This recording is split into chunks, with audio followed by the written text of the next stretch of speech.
백성들이 애굽에서 종살이를 하다가 풀려났습니다. 광야로 나왔지요. 광야로 나왔을 때에 광야에는 먹고 살기가 너무나도 힘든 땅입니다. 농사도 안 되고 물도 없고 너무너무 힘든 그런 땅이었어요. 짐승들도 살 수가 없는 그런 땅입니다.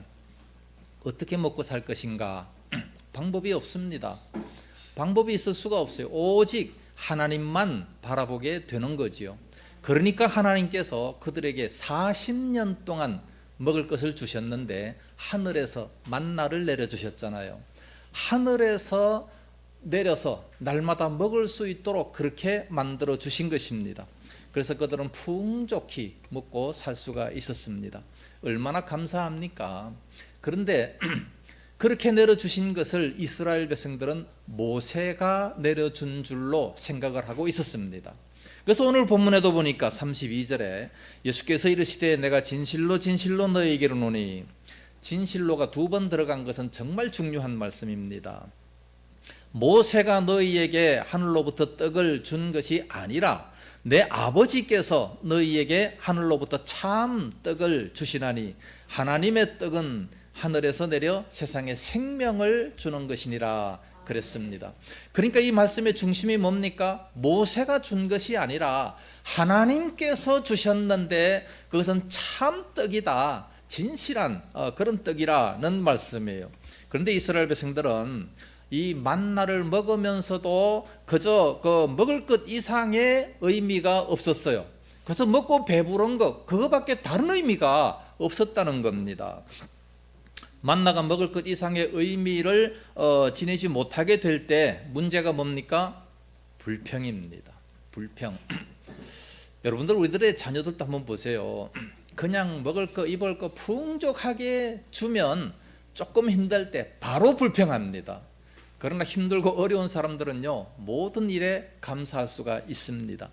지금 이스라엘 백성들은 땀 한 방울 흘리지 아니하고 아침에 나가기만 하면 만나가 풍족히 쌓여져 있습니다. 걷어서 그냥 먹기만 하면 되는 거예요.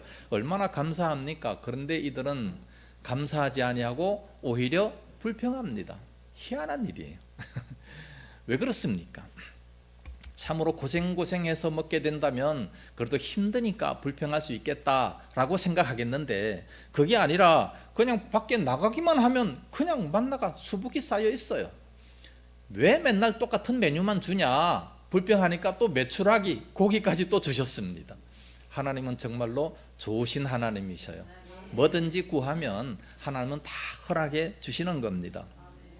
그렇게 먹으면서도 이 광야 40년 동안 그것 먹고 불평하고 또 불평하고 계속해서 불평합니다. 불평할 때마다 하나님의 징계가 임하게 되는데 그런데 이들이 왜 그렇게 불평하겠습니까? 이유가 있습니다. 만나만 보고 메추라기만 바라봐서 그래요. 그게 무슨 의미인지 깨닫지를 못했어요. 하나님께서는 그것을 행하시면서 이건 무슨 의미다라는 것을 다 말씀해 주셨습니다. 신명기 8장 3절 말씀 보면 너를 낮추시며 너를 줄이게 하시며 또 너로 알지 못하며 내 조상들도 알지 못하던 만나를 네게 먹이신 것은 왜 먹이셨느냐? 사람이 떡으로만 사는 것이 아니요 여호와의 입에서 나오는 모든 말씀으로 사는 줄을 너희로 알게 하려 하심이라 그랬습니다. 그 광야에서 어떻게 살 수 있겠습니까? 하나님 바라보고 하나님의 말씀으로 살 수 있는 그러니까 만나를 내신 그 이유가 만나를 바라보면서 우리가 사는 방법이 뭐냐, 이런 광야를 할지라도 하나님을 바라보니까 얼마든지 살 수 있구나라는 것을 깨달아 알게 하기 위해서 만나를 주셨다는 겁니다. 그래서 절대적으로 필요한 것이 뭐냐, 떡이 아니라 하나님의 말씀이라는 겁니다. 가나안 땅에 들어가면, 이 광야 생활을 하다가 가나안 땅에 들어가면요, 얼마나 풍족한지 기름지고 아주 넓습니다. 골짜기와 산에서 지하수가 흐르고 여기저기 시냇물이 흐릅니다. 돌과 또 밭에는 들과 밭에는 이 밀과 이 보리가 자라게 되고 포도와 무화과나무 이 석류가 막 주렁주렁 맺히고 올리브 나무가 얼마나 많습니까? 그 올리브 기름이 몸에 정말 좋은데 그것이 풍성하고 꿀이 나는 그런 땅입니다. 그러니까 가나안 땅에서는 젖과 꿀이 흐른다, 그렇게 표현을 하고 있는 겁니다. 굶주림이 없어요. 아쉬울 것이 없습니다. 산에 있는 돌들은 다 철광석입니다. 꿀입니다. 그러니까 얼마나 좋은 땅이에요. 반면에 이 광야에서는 어떻습니까? 포도나무도 없고 기름진 땅 한 평 없어요. 그럼에도 불구하고 40년 동안 망하지 않았는데, 그런 광야를 할지라도 망하지 않았는데 가나안 땅에 들어와서 그 모든 것이 풍족한데 망했어요. 왜 그렇습니까? 군사력이 모자라서 그렇습니까? 아니면 경제적으로 궁핍해서 그렇습니까? 아니죠. 뭡니까?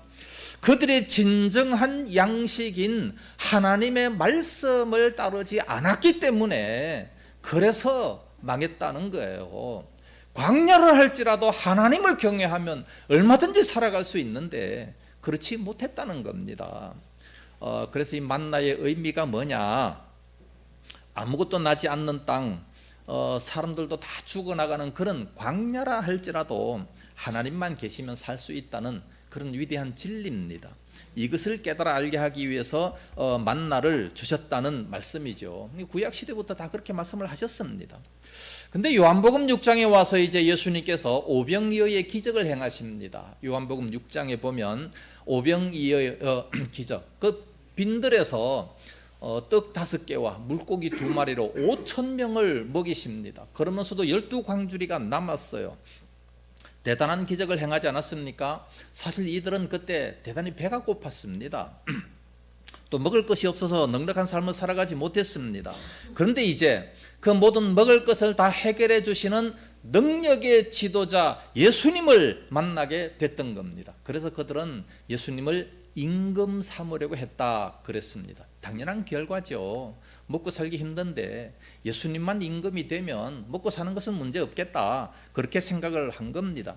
그런데 예수님께서는 그들의 그 요구를 다른 쪽으로 이끌으셔요. 이상한 말씀을 하십니다. 먹을 떡을 주시면서 내가 생명의 떡이다, 이런 말씀하시는 거예요. 그거 도대체 무슨 말씀이냐?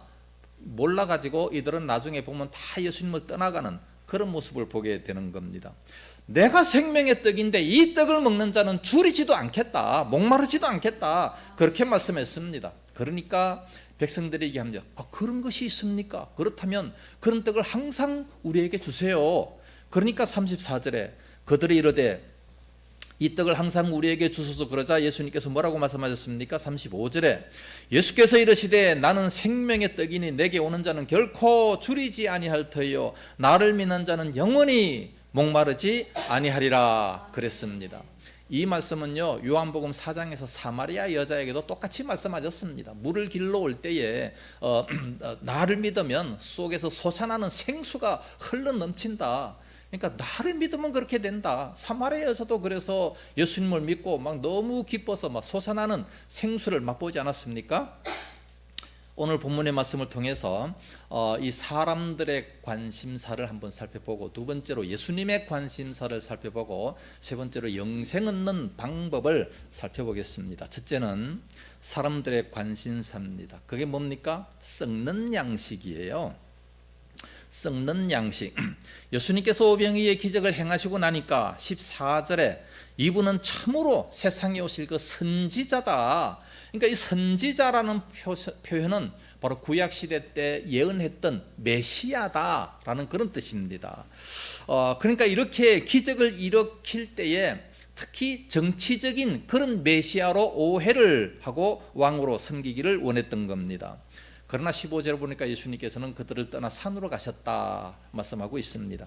그런데 그 다음날 예수님께서 이제 그들에게 찾아오셔서 예수님을 찾는 그 동기를 책망하고 있습니다. 26절 말씀 보면 예수께서 대답하여 이르시되 내가 진실로 진실로 너희에게 이르노니 너희가 나를 찾는 것은 표적을 본 까닭이 아니요. 그러니까 표적, 기적을 바라봤으면 메시아로 인정해야 되는데 그 표적을 본 까닭이 아니요. 떡을 먹고 배부른 까닭이로다.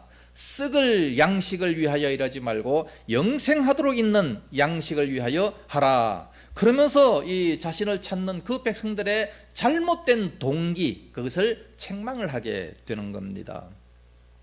썩는 양식을 위하여 일하지 말라는 겁니다. 그러니까 이 썩는 양식이 뭐였습니까? 그 전날에 먹었던 떡과 물고기죠.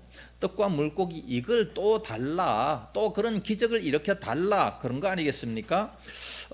그러나 예수님께서는 그들의 마음 상태를 알고 썩는 양식을 위해서 일하지 말라.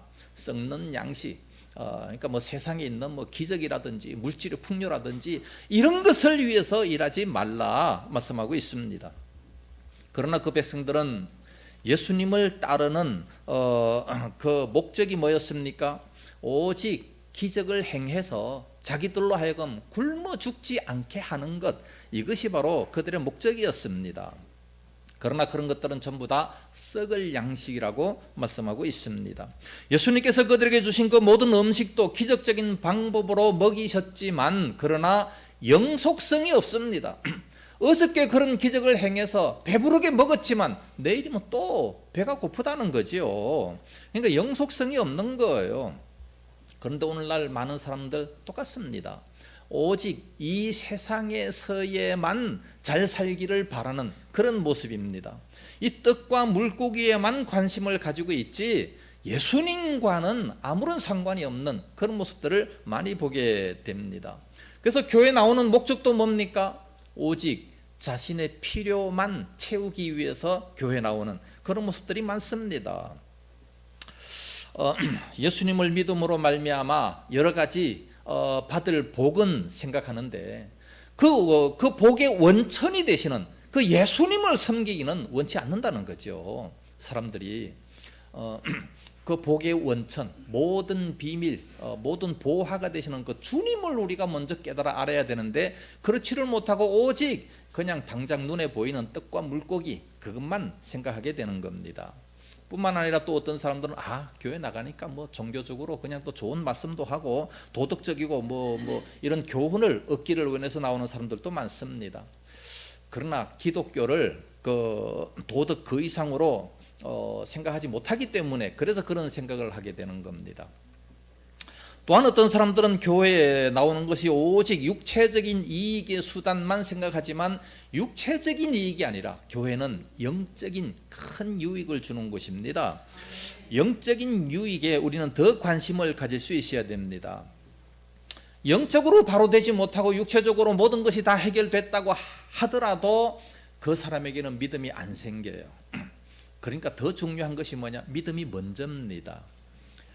김진홍 목사님이 계십니다. 새벽을 깨우리로다 이 책을 쓰신 김진홍 목사님이 고백하는 말이 있습니다. 그분이 청계천에서 개척을 해가지고 그 넉마주의나 이런 사람들을 다 불러 모았잖아요. 그래서 그들을 불러 모아서 그들이 어떻게 하면 잘 살 수 있는가 그 방법을 여러 가지 강구를 했습니다. 그래서 그들이 열심히 일을 하게 해서 돈을 모아가지고 이렇게 좀 잘 살 수 있도록 그렇게 만들어 주니까 결국은 그 사람들은 싸우고 더 많이 가지려고 이렇게 더 악해지는 그런 모습을 보게 됐다는 겁니다. 그래서 새벽을 깨우리다 그 책 맨 마지막에 보면 사람들을 잘 살게 해주는 것이 교회의 목적이 아니라 그보다 더 먼저 믿음을 심겨주는 것이다, 그렇게 고백을 합니다. 믿음을 심겨주면 저절로 하나님께서 그런 복을 주실 텐데, 그러니까 이 우선순위가 바뀌었다는 말씀이에요. 우리가 하나님의 자녀가 되고 하나님 말씀대로 바로 살면 당연히 하나님이 복을 주시죠. 예. 우리 육체적인 부모들도 마찬가지예요. 자기 자녀들은 잘 되기를 누구나 부모들은 바라는 겁니다. 하나님이 우리 아버지시고 우리가 그의 자녀라면 왜 하나님이 복을 안 주시겠습니까? 우리가 잘못되고 다른 생각을 가지고 있으니까, 그러니까 하나님께서 조금 기다리고 유보하고 계시는 거예요. 그래서 우리는 먼저 믿음이 바로 서는 것이 훨씬 더 중요합니다. 예수님께서 이렇게 기적을 베푸신 것은 기적을 통해서 예수님이 메시아요 생명을 주시는 분이심을 알게 하기 위해서 기적을 베푸셨지만, 그러나 백성들은 기적만을 원했습니다. 이것이 세상 사람들의 관심사입니다. 두 번째로 예수님의 관심사는 뭐냐? 생명의 양식입니다. 27절 말씀은 썩는 양식을 위하여 이러지 말고 영생하도록 있는 양식을 위하여 일하라 말씀하셨습니다. 이것이 예수님의 관심입니다. 그리고 영생하도록 있는 양식, 이게 뭡니까?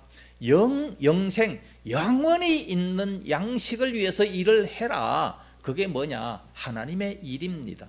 하나님의 일이 뭐냐? 또 묻습니다. 28절과 29절 말씀 보면 그들이 묻되 우리가 어떻게 하여야 하나님의 일을 하오리까? 예수께서 대답하여 이르시되 하나님께서 보내신 이를 믿는 것이 하나님의 일이니라. 어떻게 하나님의 일을 할 수 있습니까? 열심히 믿어주는 거예요.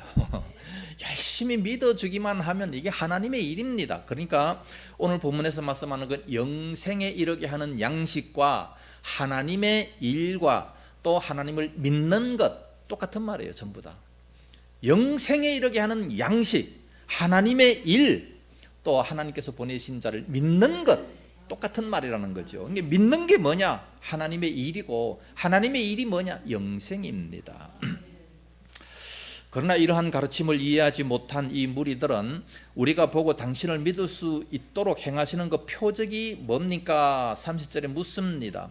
그러면서 우리 조상들은 모세를 통해서 광야에서 40년 동안 만나를 먹었는데 그러한 표적을 보여주면 믿겠다는 그런 얘기를 하게 되는 거죠. 그러한 질문에 대해서 예수님께서 광야에서 만나를 가지고 먹었는데 그들의 오해를 먼저 두 가지로 지적하고 있습니다. 그 첫째는 만나를 주신 분은 모세가 아니다, 하나님께서 주셨다는 것이고, 두 번째는 만나를 먹고도 조상들은 다 죽었지만 하나님께서 주시는 이 떡, 이것은 먹으면 영생, 생명을 주는 그런 떡이라고 말씀하고 있습니다.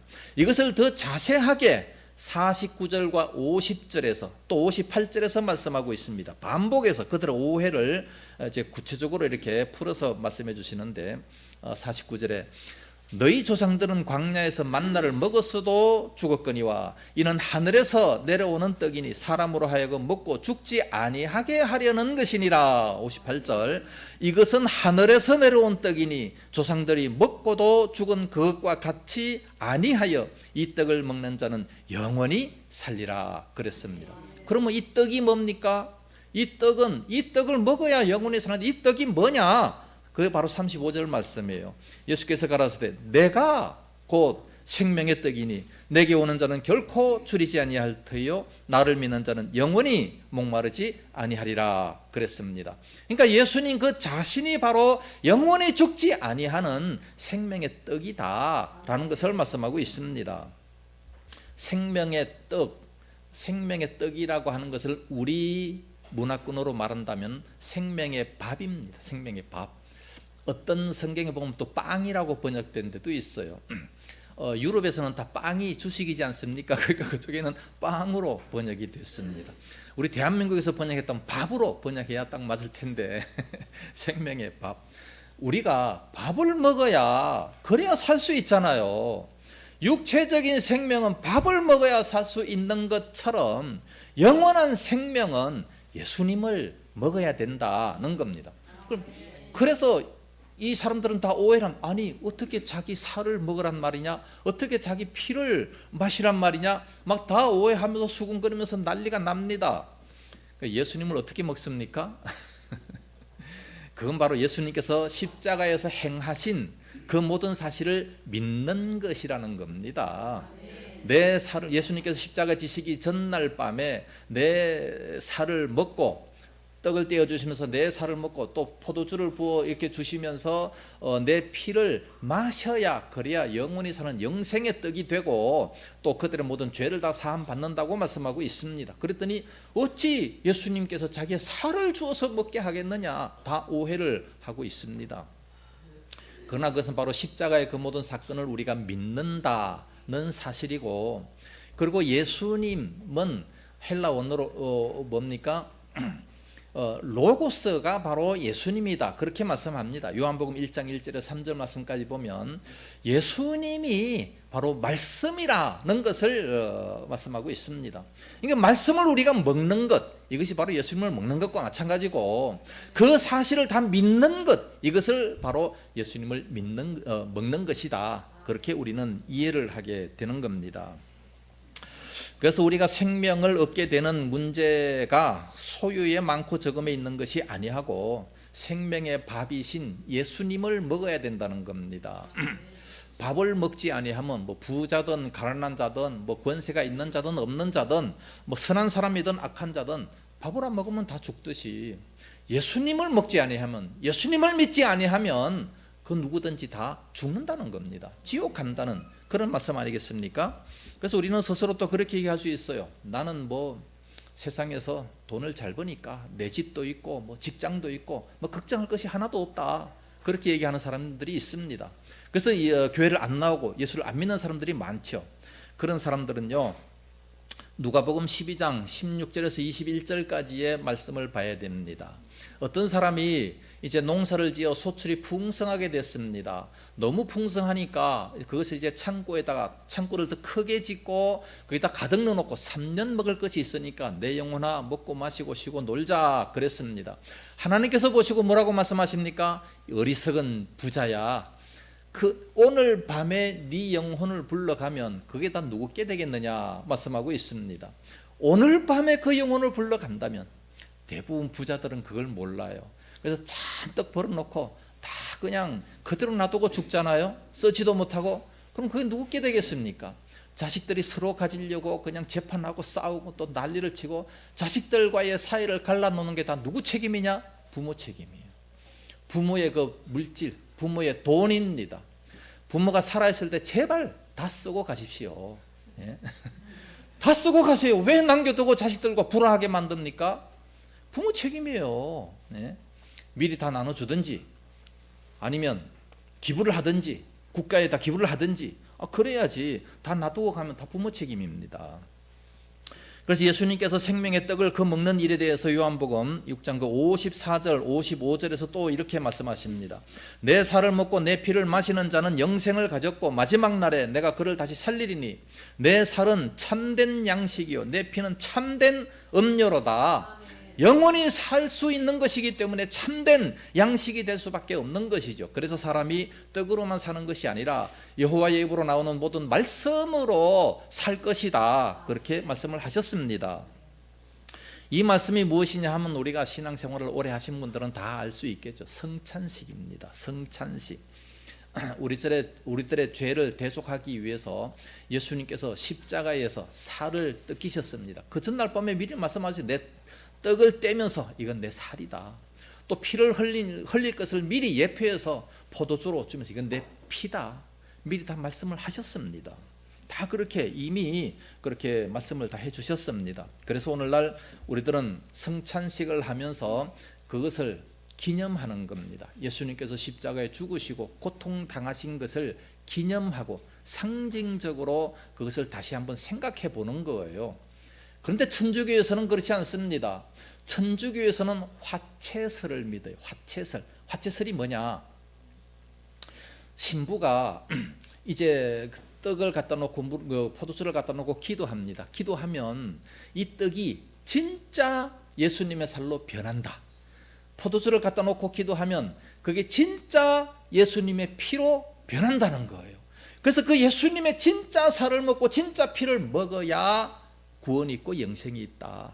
그걸 안 먹으면 영생을 못 받는다. 그래서 반드시 천주교회에 나와서 성찬 예식 행사를 해야 구원을 받는다 얘기합니다. 그걸 안 하면 구원이 없어요. 그게 화채설입니다. 천주교에서는 그렇게 주장해요. 그러나 예수님께서 분명히 말씀하셨잖아요. 그것을 기념하라. 기념하라고 말씀하셨기 때문에 우리는 기념설을 믿는 것이고 상징설을 믿는 거예요. 아니 우리가 아무리 기도한다고 해도 어떻게 이 카스테라 빵이 어떻게 예수님의 살이 됩니까? 말이 될 소리. 그건 말이 안 되는 거예요. 이게 우리는 기념하는 거예요. 예수님께서 십자가에서 나를 위해서 살이 뜯겨졌구나. 나를 위해서 피를 흘리셨구나. 그걸 기념하면서 그 예수님을 받아들이는 그런 마음으로 우리가 성찬식을 하게 된다는 겁니다. 예수님 당시 병 고침 받은 사람들도 다 죽었습니다. 떡 5개 물고기 2마리를 가지고 5,000명 이상 먹인 그 기적에 참여한 사람들도 다 죽었습니다. 그런 것들은 다 썩는 양식이다 그랬습니다. 이 썩는 양식을 위해서 일하지 말고 영생하도록 있는 이 양식을 위하여 일하라 말씀하셨습니다. 그럼 세 번째로 영생을 얻는 방법이 뭐냐? 29절에 하나님의 보내신 자를 믿는 것이라고 하였고 35절에 내게 오는 자라고 말씀하고 있습니다. 내가 곧 생명의 떡이니 내게 오는 자는 결코 줄이지 아니할 터이요 나를 믿는 자는 영원히 목마르지 아니하리라 말씀하셨습니다. 이 말씀은 34절에서 생명의 떡에 대해서 말씀하시자 그 무리들이 말합니다. 주여 이 떡을 항상 우리에게 주소서 하니까, 그러니까 내가 곧 생명의 떡이다, 나를 먹어라, 나를 믿어라, 그렇게 말씀하고 있는 거죠. 그래서 예수님께 오는 자, 예수님을 믿는 자, 예수님을 믿는다는 것이 뭡니까? 예수님께서 십자가에서 아무 죄도 없으신 분이 나를 위해서 십자가에서 죽으셨다. 나의 죄를 위해서, 내 죄를 가져가시기, 왜? 죄의 사건 사망이기 때문에 나를 위해서 대신 죽어주셨습니다. 대신 죽어주셨기 때문에 그 사실을 믿으면 내 죄가 없어진다는 거지요. 그러니까 죄가 없어지니까 영원히 살 수 있는 것이고 천국에 갈 수 있다는 이 사실을 우리가 믿는 겁니다. 교회만 다닌다고 구원받는 것이 아니라 이 사실을 우리가 확실히 믿어야, 그래야 우리가 구원받는 거예요. 그래야 예수님이 영생의 떡이 되는 거죠. 생명의 양식이 되는 거 아니겠습니까? 할렐루야. 이제 다음 주는 추수감사절입니다. 우리가 1년에 2번씩 성찬 예식을 하고 부활절 전주 또 추수감사절 전주에 성찬 예식을 합니다. 이제 다음 주는 추수감사절인데 우리가 무엇을 감사해야 될까요? 오늘 본문 말씀에 보면 특별히 감사해야 될 것이 있어요. 그게 뭐냐? 우리를 선택해 주신 것에 대해서 감사해야 됩니다. 내가 사실 믿고 싶어서 믿은 게 아니라 주님께서 이끌지 아니하시면 절대로 우리가 주님 앞에 나올 수가 없다는 것을 말씀합니다. 44절 말씀 보면 나를 보내신 아버지께서 이끌지 아니하시면 아무도 내게 올 수 없으니 오는 그를 내가 마지막 날에 다시 살리리라. 마지막 날에 다시 살리셔서 우리가 육체를 가지고 천국에 갈 수 있다는 것을 말씀하고 있습니다. 어떤 자를 이끌어 주셔서, 그러니까 하나님께서 우리를 이끌어 주셨기 때문에 그러므로 주님 앞에 나올 수 있게 된 거죠. 사실은 집사람이 나오라 그래서 억지로 나왔는데, 우리 친구가 나오라 그래서 억지로 이렇게 나왔는데, 그게 아니라 이미 하나님이 그 사람을 선택하셨고 이끌어 주셨다 말씀하고 있습니다. 그렇지 않으면 나올 수가 없어요. 믿을 수가 없는 겁니다. 에베소서 1장 4절 말씀 보면 우리를 언제 선택했습니까? 창세 전에 선택을 해서 거룩하고 흠이 없게 하시려고 하나님의 아들들이 되게 하셨다라고 말씀하고 있습니다. 그래서 우리를 이미 선택하셔서 주님 앞에 나와서 이렇게 믿게 되고 감사할 수가 있는 겁니다. 그러니까 선택해 주신 것에 대해서 우리는 감사해야 돼요. 선택 안 할 수도 있어요. 불택자들은 선택 안 하셨습니다. 그들은 그냥 지옥 가야 돼요. 이 사실을 불택자들이 안다면 얼마나 불평할까요? 예? 교회를 가만 놔두겠습니까? 아니 지들만 천국 가고 자기들은 다 지옥 간다. 이 사실을 불택자들이 확실히 안다면 교회를 가만 내버려 두겠어요? 가만 안 놔두죠. 아니 지들만 천국 가고 우리 다 지옥 가는데 교회를 가만 놔두겠습니까? 왜 우리는 선택 안 해줬느냐 막 불평하고 난리치지 않겠습니까? 그래서 너무 걱정이 돼가지고 하나님 어떻게 하면 좋겠습니까? 염려하고 걱정하지 마라. 저들은 아무리 그래도 도무지 깨닫지 못할 것이다. 지들이 지옥 가는 것도 모르고 우리가 천국 가는 것도 모르고 믿지도 안 하고, 그러니까 아무 걱정하지 마라. 하나님께서 그렇게 말씀하시는 겁니다. 그래서 우리를 선택해 주셨다는 거 얼마나 감사하지 몰라요. 이스라엘 백성들을 하나님이 선택하셨습니다. 선택하시고 이제 애굽에서 이끌어 나왔어요. 그리고 광야 생활을 하게 합니다. 광야에서 십계명을 받았어요. 앞으로 가나안 땅에 들어가면 이렇게 살아라 십계명을 받고, 그리고 거기서 40년간 불순종해서 40년간 살게 하시는데 얼마나 많은 불평을 합니까? 그런데 이 가나안 땅에 들어가서도 제대로 못 살아요. 그러니까 미리 말씀합니다. 신명기 8장 12절에서 14절 보면 네가 가나안 땅에 들어가서 먹어서 배부르고 아름다운 집을 짓고 거주하게 되며 또 내 소와 양이 번성하며 내 은금이 정식하며 내 소유가 다 풍부하게 될 때에 그때에 내 마음이 교만하여 내 하나님 여호와를 잊어버릴까 염려하노라 그랬습니다. 풍족한 시대에 살아가면서 오히려 하나님을 잊어버렸어요. 광야에서는 그래도 하나님을 바라봅니다. 그래야 만나를 주니까. 근데 가나안 땅에 들어가서 모든 것이 다 풍족합니다. 그때 하나님을 다 잊어버려요. 왜?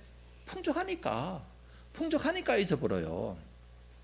풍족한 시대에 살아가면서 사람들이 왜 낙심합니까? 왜 불평합니까? 왜 감사하지 않고 왜 사람들이 근심하고 본질적으로 진정한 만족이 없습니까? 그것은 바로 그 심령 속에 여호와 하나님이 안 계셔서 그렇습니다. 하나님만 계시면 광야에서도 얼마든지 감사할 수 있는데 가나안 땅처럼 그렇게 풍족한 곳에서도 하나님이 없으니까 그들이 다 멸망해버리고 말았다는 사실입니다. 그래서 오늘날 우리는 하나님을 아버지로 섬길 수 있는 것에 감사하고 혹시 어려움을 당한다면 로마서 8장 28절에 그의 뜻대로 부르심을 입은 자들에게는 모든 것이 합력하여 선을 이루신다는 이 말씀을 우리가 믿으니까 감사하는 겁니다. 욥이 중간에 불평해서 어려움 당할 때 불평했습니다. 그러나 조금 지나면 갑절로 복을 받는다는 것을 안다면 왜 불평하겠습니까? 요셉이 구약시대 때 요셉이 이 막내로서 이제 형들에게 팔림을 받아가지고 애굽에 가서 노예 생활을 해요. 그런데 애굽에서 총리가 된다는 사실을 미리 알았더라면 왜 불평하겠습니까? 예? 감사할 거 아니에요. 오히려 마찬가지입니다. 오늘날 우리들은 저 천국에 들어갈 자들이에요. 하나님의 자녀들입니다. 이 땅에서 약간 어려움 당한다 할지라도 이것은 우리를 더 완벽하게 만들기 위한 하나님의 시험이다. 하나님의 훈련 과정이다. 그렇게 생각한다면 모든 것에 감사할 수가 있습니다. 욥처럼 요셉처럼 앞으로 더 훌륭한 사람으로 쓰임받기 위하여 그런 과정을 연단을 시키신다는 겁니다. 그래서 우리가 선택받은 자들에게는 데살로니가전서 5장 18절에 범사에 감사하는 것이 하나님의 뜻이고 시편 69편 31절에서는 황소를 드림보다 감사하는 것이 그것이 훨씬 더 하나님을 기쁘시게 하는 것이 된다 말씀하셨습니다. 이제 다음 주는 2025년도 추수감사입니다. 마음껏 감사하시기 바랍니다. 결론적으로 말씀을 드리면 여기 생명의 떡이 있습니다. 바로 예수님이 생명의 떡입니다. 영원히 갈라지 아니하는 생수요, 영원히 배고픔을 해결하는 예수님이십니다. 그러므로 예수님께 소망을 두고 예수님으로 만족하고 예수님으로 기뻐하시기를 바랍니다. 그래서 우리 인생에 무엇과도 비교할 수 없는 참으로 행복감과 이 만족감으로 살아가는 그런 우리 인생이 될 수 있기를 예수님 이름으로 축복합니다.